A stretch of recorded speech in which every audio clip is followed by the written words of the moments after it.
There are so many freelance platforms out there and it can be difficult to know where to start sometimes, but don't worry because today we're going to cover everything that you need to know.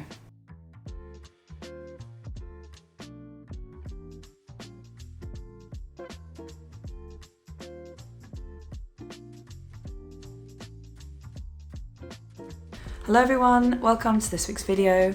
I'm really excited to kick off the second episode of this mini-series where I'm going to be going through with you guys the many different ways that we can be generating a reliable income for ourselves. If you didn't catch last week's video, then do be sure to click on the link that's on screen now, because in that video I cover the structure of how this mini-series is going to be running, and I also go through an overview of the pros and cons of active income. So as you can see, the mind map that is on screen now is going to start getting filled up with loads of new ideas, and today we're going to be going over the first of these topics, which is freelance platforms. There is a lot to talk about in this topic, so I'm going to be splitting this video up into two different parts.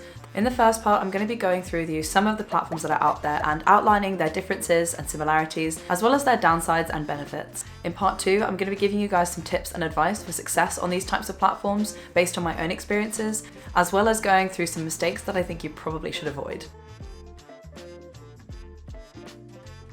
The first platform we're going to be covering today is probably one of the biggest and most famous platforms. It's called Freelancer, and as the name might suggest, it's a platform that's designed to connect freelancers with companies or clients. So the way Freelancer works is very similar to quite a few of the other platforms we're going to be covering. You build a profile, you add a picture of yourself and a bit of a portfolio of the types of work that you've worked on before. You have a bio that you write which kind of outlines who you are, where your expertise lies, and what experiences you've had so far. The way that you find jobs on Freelancer is that clients will have a task that they need help with, they will post that task, and you as a freelancer are able to apply for that job by submitting a proposal and also offering a bid, which is the amount of money that you'd be willing to complete the job for. The jobs can either be hourly or they can be fixed price. Freelancer is one of the biggest platforms out there. It has about 57 million members and covers 247 different countries. So that is a really, really big platform with a lot to offer. It really is a great place to start when you are kicking off your journey with freelance platforms, because there's such a huge variety of stuff to choose from, and challenge yourself sometimes to try new stuff that you might be a little bit curious about. It's also just a really great platform for offering you global access to clients. So you could be working somewhere as a digital nomad and you would be able to work for clients anywhere in the world. But because of this large platform and the fact that there are so many people offering their services on freelancer.com, the competition can be very fierce, and as a result of that, people tend to bid quite low prices that they're willing to work for certain jobs. For this reason, Freelancer has got a bit of a reputation for being a platform where freelancers are reasonably underpaid, because a lot of the time freelancers who are quite high level are bidding quite low prices for the jobs just so they can actually win the work. I think I saw earlier that somebody had posted a 25-page kids book illustration project, and the average bid for that project was only $180, which is ridiculously low for an entire project. You can still get some projects where people do have quite high and reasonable prices, but I think you have to dig around quite a bit to find those types of projects where the clients are willing to pay that kind of price for high quality work. The other really big downsides to Freelancer is that they don't really have a vetting process. Pretty much anyone can sign up for a profile and they could be a client or a freelancer, and I have heard that there are quite a lot of scams that go on. I don't really know what these scams entail in particular, but it's definitely something that requires a little bit more research before you start using the platform, so you can be aware and you can keep an eye out for the things that might indicate that there's a scam going on. Finally, this is something that's not uncommon for freelance platforms, but I think it has to be said. You have a free profile and you don't have to pay anything for the account, which is great. But when you do get paid, they charge you a 10% fee before the money comes into your account. The second platform we're going to be talking about today is Guru. Guru is a really cool platform, and as the name suggests, it's got a little bit of a grassroots and authentic feel to it. And they really value transparency and authenticity between the client and the freelancer. And they go through a detailed vetting process at the very beginning of you signing up for a profile. The clients also get very heavily vetted, and I think their payment method gets verified from the start. So you don't have to worry about the same issues that you do with Freelancer when it comes to scams and more low quality clients that you don't really want to be working with. Because of their vetting process, Guru gives you a little bit more credibility from the start, because the clients who are on this platform already know that you are a verified artist or freelancer and the services that you offer are legit and they can trust you, which is really, really cool. Something that I really like about Guru is that the clients have to give quite a lot of detail about the project and exactly what it entails. When you're on platforms like Upwork or Freelancer, there is a bit of a tendency that the clients don't go into very much detail into what the job is actually requiring from you. So it can be quite difficult sometimes to make a bid that's accurate for the job because you don't really know exactly what they need, how long it's going to take, and what sort of quality they're expecting. So the really cool thing about Guru is that they make sure that the client has to give a lot of detail about exactly what you need to do for this project. So it helps you to send off your proposal and make a bit more of an accurate price estimate for what is required for you to complete the job. The transparency element goes both ways though, and as a freelancer, you are also expected to be very transparent about your confidence to complete a job, your skill set, and also the amount of time that you think it's going to take you to complete something. The last thing that I think is super cool about Guru that I haven't really seen on other platforms is that they do charge you a fee on all of your payments. However, when you're applying for the jobs, they give you an option that you can ask in your proposal if the client would be willing to split the fee with you 50-50, which is really cool because I think it gives you a little bit of an insight when you're just applying for the job. If the client is willing to split the fee with you, then for me that's a really strong sign that that client is somebody that you might want to work with in the future again, because they clearly value your work. The downside is, despite Guru's refreshing approach to the freelancing platform industry, it isn't a very well-known platform in comparison to many of the others, and for that reason a lot of big clients will actually take their work to other platforms because they know about them and they haven't heard about Guru before. So for that reason, the pool of jobs that you have to select from is a lot smaller than it is on a lot of the other platforms we'll be talking about today. And I do imagine that there is probably quite a bit of competition that still remains for those jobs because the pool of selection is a lot smaller. Next platform is a little bit more niche. It's called Toptal. And as the name again kind of suggests, its target with this freelance platform is to allow clients to find the top 3% of all freelancers. The cool thing about Toptal is that they are geared towards clients that are willing to pay a premium price in order to have high-level freelancers that have been vetted. So again, similar to Guru, Toptal goes through a very rigorous vetting process. It's much more rigorous than Guru. I think it's probably like 5 steps up, to be honest, because only 3% of all freelancers that apply per year will actually get an opportunity to work on the platform and have their profile on there. But the really cool thing is, once you have gone through the process of being vetted, if you make it into that top 3% of freelancers, you're able to get access to a huge variety of very, very high level clients who are willing to pay a premium price for your services. So you won't have to worry about the same thing that you do with Upwork or with Freelancer, where sometimes you have to bid quite low prices in order to win work. And the competition isn't going to be coming from a place of having to charge very low prices to get the work. It's more going to be coming down to your actual skill level, which I think is a little bit more fair, and it gives you a bit more of an opportunity to really flaunt what you've got and own your skill set. Something else that I think is really, really cool about this platform is that you do not have to pay a fee on the payments that you're being given. The client actually has to pay a fee for you on their side. So say if you said that your hourly rate is $35 per hour, the client will probably see a different price on their side. It might be $40 or $45 per hour, and that would cover the fee from the platform's perspective so that they are getting money from the clients. So it's really nice that you don't have to pay a huge fee for this, but again, the real downside is that it's a very rigorous process to actually get into this platform, and it's probably quite a fierce competition again, but for a different reason, because instead of competing for price, you're going to be competing with people for the quality of work. So I think if you get onto this platform, you really have to be ready to deliver a very high quality service. And really, I think it's the kind of platform you get into when you're a bit more experienced and you feel like you do qualify to be in that like best of the best kind of bracket of work and efficiency when you're approaching tasks for clients. Next up, we're going to be going over Flexjobs. Flexjobs is a bit different to some of the other platforms that we've talked about in some ways, and similar in others,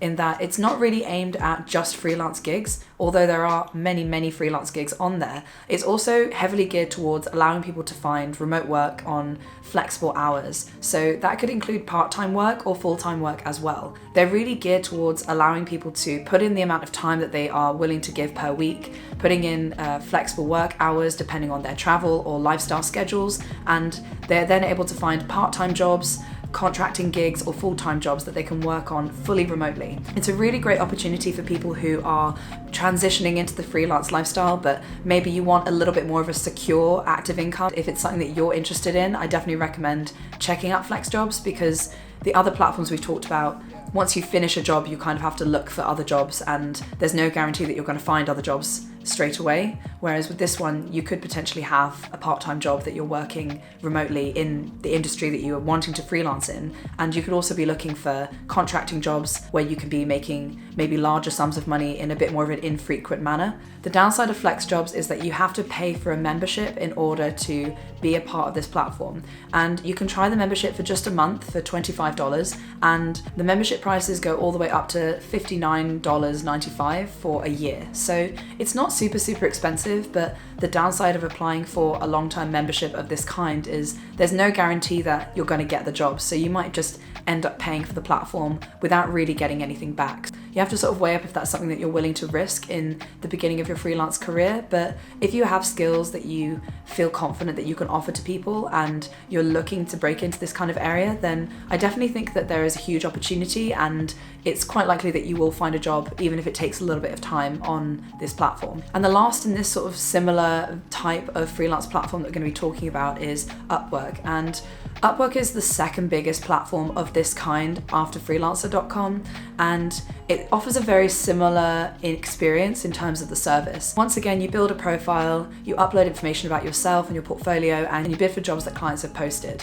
And just like on Freelancer, Upwork also offers you a huge variety of global clients all over the world who are willing to work with freelancers. Opportunities on Upwork, and similarly to Freelancer, the more jobs that you complete to a high quality and the more high ratings you get from clients, the more likely your profile is to be boosted to clients who are searching on the platform for a freelancer. And it's cool because as you start to build a profile on this platform, you do start to get invited to jobs by clients, which is always quite a nice feeling when you don't actually have to apply for it yourself and somebody actually approaches you because they like your profile and they like the kind of work you do, and then they send you an invite to look at their job posting. The cool thing about Upwork is that you can filter whether you want to work for clients that are in your country or region only, or if you want to work globally. So if you're not wanting to work with someone who is going to be on a completely different time schedule to you, where you have to wake up at like 7 o'clock in the morning to get to a meeting, then you can have the option to just work for clients in your country. There are a lot of job postings on Upwork where the clients are asking for quite low prices again from the freelancers. However, the good thing about this is you can bid quite highly, and I feel like on Upwork it gets recognized a little bit more that when you bid a higher price, it's because you offer a higher quality service. And a cool thing about that is when people are posting jobs on Upwork, they're able to say what level of expertise they're looking for in the freelancers who apply. So sometimes they might say that they only want freelancers that have a 90% plus job success rate, or they only want freelancers who are beginners or are experts or are intermediates. So it kind of helps you figure out what level you're at and which jobs might be appropriate for you based on the indicators that the clients have set when they're posting the job. Another cool thing is that you don't have to just have reviews directly from Upwork. You can also get reviews from clients that you've worked on previous projects for outside of this platform through their LinkedIn, which is really nice because when I first started on the platform, I had done quite a few jobs for people before, but I hadn't had any experience on the platform, and I really wanted some feedback that would show that my quality of work is really high and that I'm a nice person to work with. So I contacted a bunch of people on LinkedIn who I had worked for previously, and I asked them to write me a review, and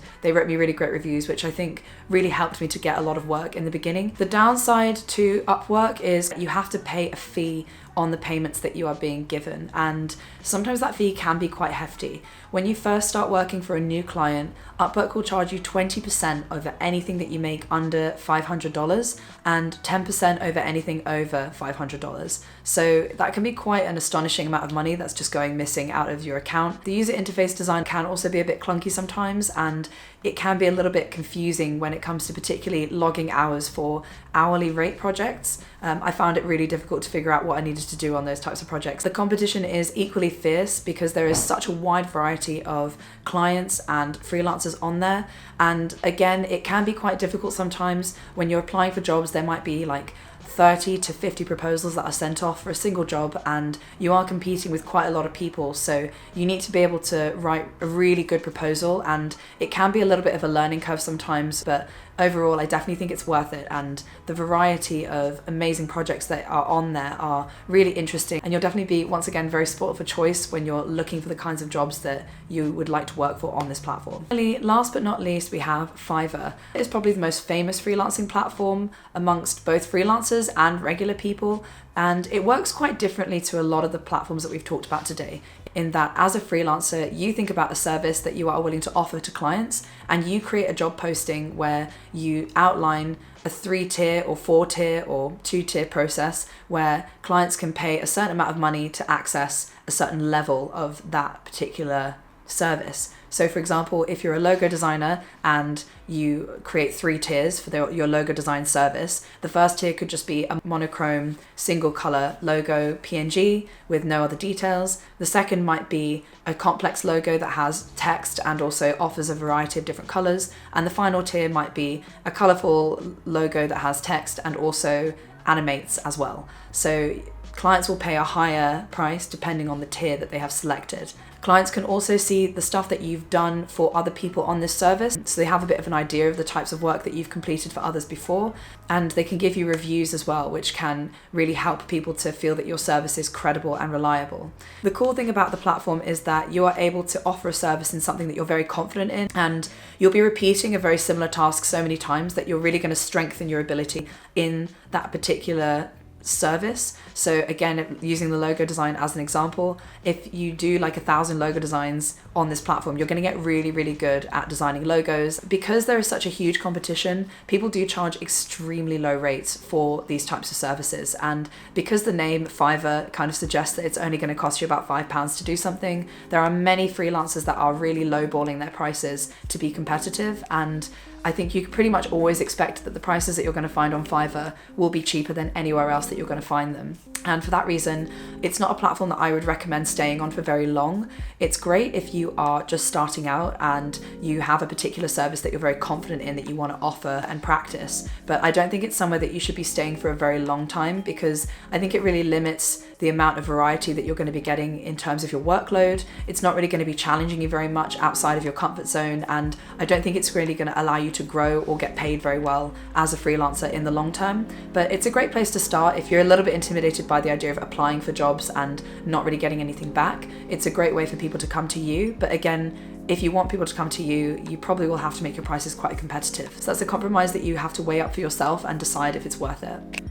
So that's just a brief overview of some of the platforms that are out there. Honestly, there are so many that I could be talking for hours about this, but this gives you a flavor of the kind of thing that you can expect on these types of freelance platforms. They're all very similar and they have slightly different structures, but I think these ones show a good range of sort of low level to high level platforms. That is it for part 1. Do be sure to click the video that's on screen now. Just continue watching, because the next video will be part 2 of this series, where I'm going to be going through my tips and advice for success on these platforms, as well as some mistakes that I think you really should avoid. As always, if you enjoyed this video, then do be sure to give it a thumbs up and hit subscribe so you can keep up with this series and all of my future videos.